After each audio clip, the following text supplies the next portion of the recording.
São tão bonitas as nossas crianças. Desde recém-nascidos, aprendemos a cultuar as nossas crianças como sendo as nossas joias.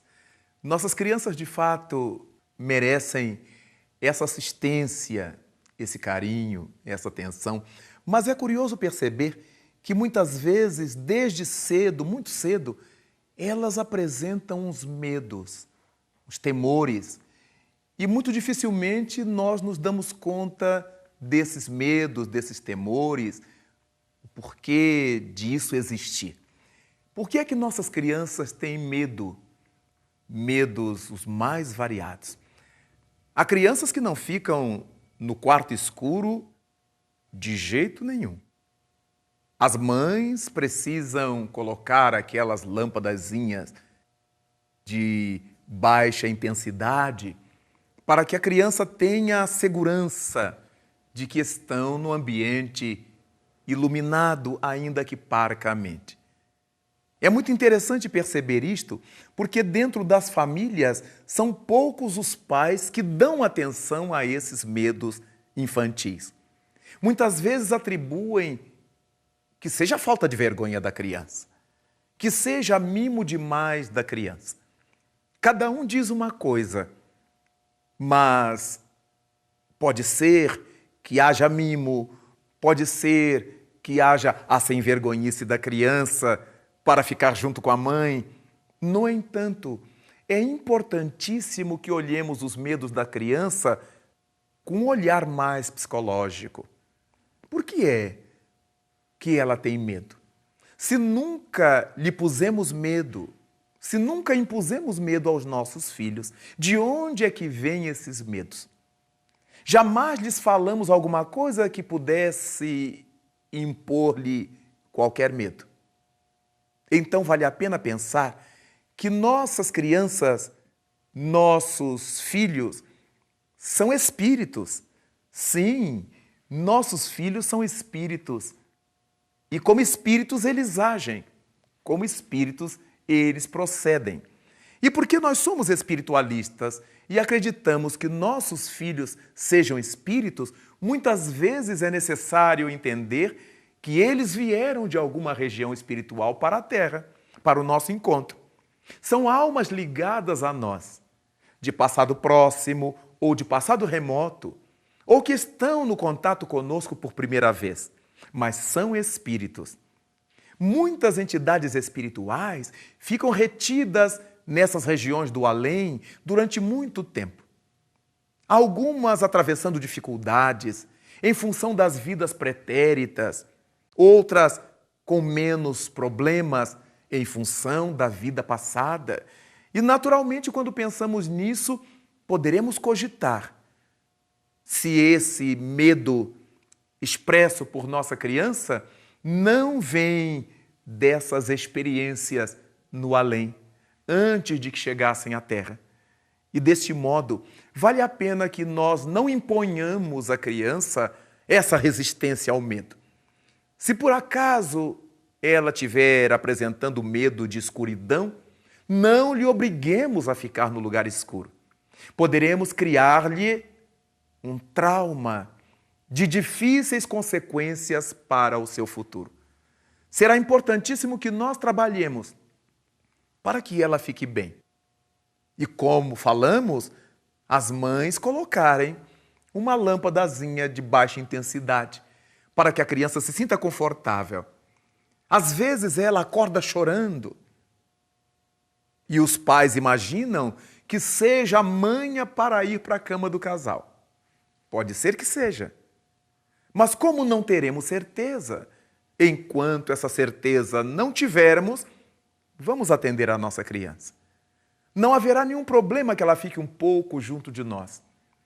E quando ela durma, quando ela se acalme, nós a levaremos para a sua caminha de novo. Há muitas crianças que sofrem pesadelos, tanto quanto os adultos sofremos pesadelos.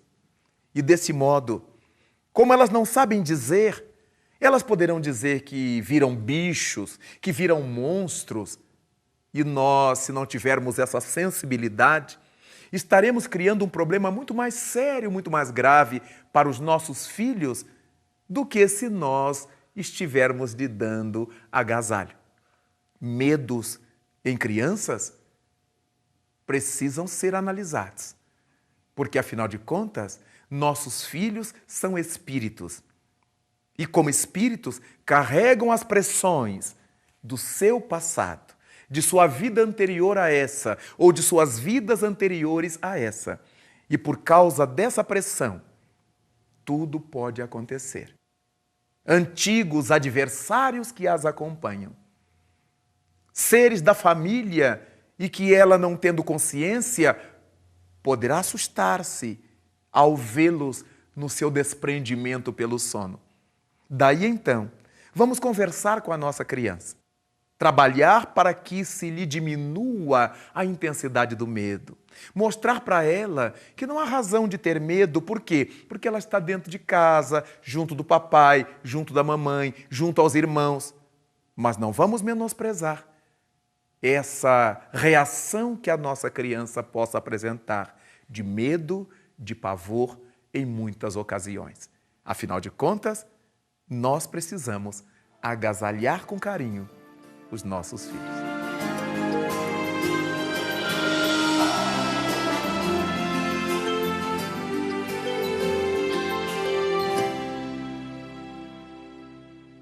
Falamos desse modo, desse cuidado com os nossos filhos, com as nossas crianças, exatamente pela condição psicológica dos nossos pequenos. É importante, porém, que não seja obra dos pais ou dos adultos colocar medo nas crianças. É muito comum, na tentativa de abolir determinado comportamento da criança, que os pais lhe imponham medos. Medos do papão, do bicho-papão, para fazê-las dormir.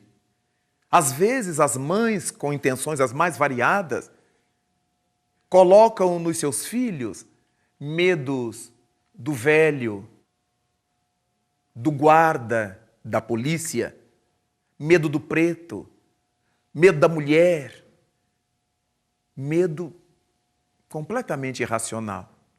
As crianças não têm ainda condições de discernir. Elas não conseguem ainda avaliar o que signifique isto, que seus pais ou que um adulto lhes esteja dizendo. E ela, então, se perturba, se amofina, se apoquenta, sem saber como sair dessa situação. Nós criamos na mente infantil esses quadros dantescos que, na imaginação criativa da criança, ganham uma forma inusitada, uma extensão inimaginável e uma intensidade brutal. Quantas e quantas vezes problemas sérios que acompanharão a criatura até a idade adulta nasceram nesses medos na infância. Dessa maneira, vale a pena ter muito cuidado com os medos de nossas crianças. Às vezes elas apresentam medos de determinados bichos. Medo de aranha, medo de barata, bichos que aparecem em casa. Medo da lagartixa, tanto quanto seja possível. Se seus pais também não forem dotados desse mesmo medo, poderão mostrar para a criança que esses são animais inofensivos. Deverão ensinar a elas a ter cuidados, porque pode ser animal que traga algum tipo de enfermidade pelos lugares por onde passeiam. Como nós aprendemos a espantar as moscas, porque elas pousam em qualquer lugar, os mosquitos. Então, muitas vezes será necessário ensinar a criança a respeito da questão higiênica, porque é que não temos determinados tipos de animais na nossa convivência. Mas não porque eles devam ter medo, não porque os pequenos devam temer isto, mas o cuidado, ensinar. Sempre que ensinamos, nós libertamos a criança. Quando deixamos de ensinar, a criança fica escrava do medo irracional. Quantos adultos inseguros não ficam em casa sozinhos? Jamais. Não saem à rua sozinhos? Jamais. Não viajam jamais a sós. E quando nós vamos buscar as razões disso, as raízes de tudo isto, as raízes se encontram nos medos que lhes foram inculcados na infância.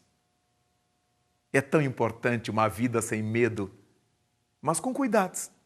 Não temos medo de escuridão, mas sabemos que não devemos passar por lugares inóspitos, escuros, em determinados horários, porque há pessoas de má índole que muitas vezes querem pregar sustos ou criar problemas graves, um assalto, um furto. Então nós estamos raciocinando. Não é um medo do escuro pelo escuro. É a preocupação de que há criaturas que se valem da escuridão para causar transtorno a outras pessoas.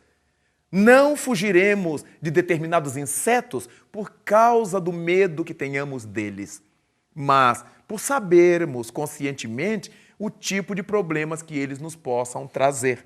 Então, com isso, a nossa criança se desenvolve, ela aprende, ela cresce e nós ficamos felizes por não criarmos filhos, por não influenciarmos crianças a partir do medo. É tão bom a gente não ter medo. É tão bom nós termos coragem de fazer as coisas, de viver as circunstâncias, de enfrentar desafios novos. É tão importante, é tão bom. E vale lembrar Jesus, quando, no momento em que os discípulos estavam apavorados, após a sua crucificação, e ninguém sabia dele, e todos sentiam falta dele, ei-lo que surge, e ao se dirigir aos discípulos, os saúda dizendo: sou eu, não temais. A partir dessa presença de Jesus em nossa vida, não temos nada a temer. Então vamos passar Jesus, de todas as maneiras, para as vidas das nossas crianças, para a vida dos nossos filhos. E foi Ele mesmo que nos propôs: deixai que venham a minhas crianças, não as detenhais. É tão importante que a partir da lucidez com que ensinamos as crianças a viver, da nobreza com que permitamos nossos pequenos cresçam, aproximá-los de Jesus, dos ensinos do Mestre. E a partir daí, teremos a certeza de que eles crescerão saudáveis, corajosos positivamente, audaciosos no bem, criando doravante o mundo novo que todos nós aguardamos.